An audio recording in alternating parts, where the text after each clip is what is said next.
So we learned how to test containers, and I mentioned that the important part is that you don't test the connection to Redux. How do you test Redux then? Do you test it at all? The answer is yes, we test it, but we have to be careful about what we test. We probably don't want to test very complex chains of actions and reducers and state. In the end, the reducers are the meat we want to test, especially if we follow the pattern of not putting too much logic in the action creators. Then, testing reducers is super simple.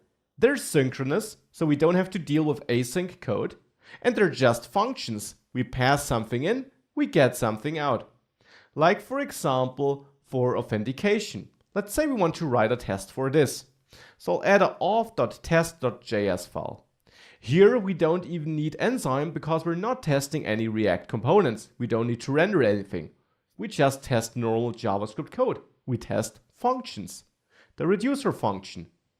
So what I just do here is in the test file, I first of all import the reducer function from ./auth.js in this file, in this case, like that. And now I also need to import the action types. So as action types, I import everything from ./actions action types.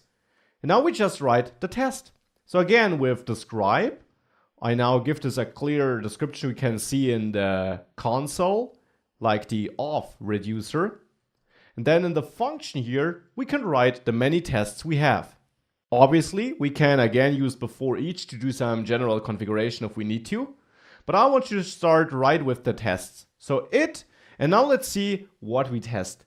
Let's for example test that we get the right initial state if we actually pass an invalid action type to it. So it should return the initial state. Could be the description here. And then I pass my JavaScript function. And in there, I now expect my reducer if I execute it. So now inside expect, I simply execute the code I want to test, just as before with wrapper, but now with a normal JavaScript function. And it will actually pass undefined here as an initial state.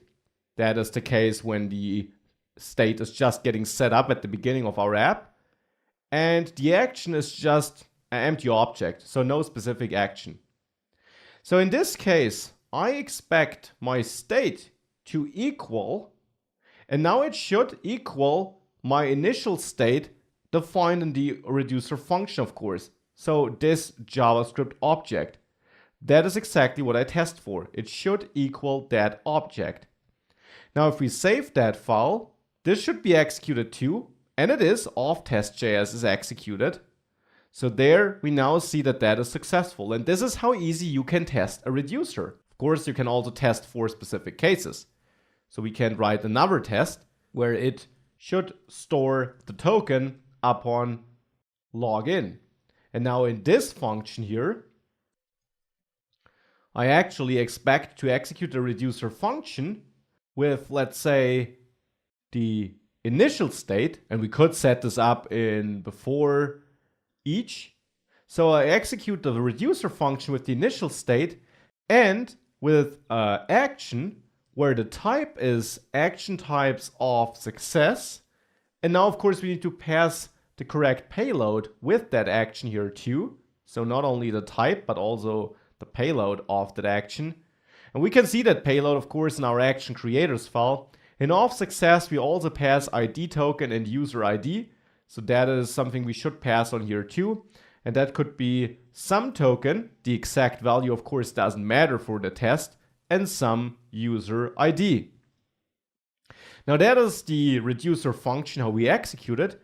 Now we expect it to spit out an updated state which respects this token and user ID. So the updated state should equal our initial state in general, but the token, of course, should be some token. And here that has to be the exact value here. If it weren't, then something would be wrong inside our reducer. That's the idea behind testing. The user ID should therefore be some user ID. Now if we save this, this also passes. And as soon as I change the expected value to some user, it fails, because now we have differing values. So this is how we can also test reducers. They're pure functions and therefore very simple to test.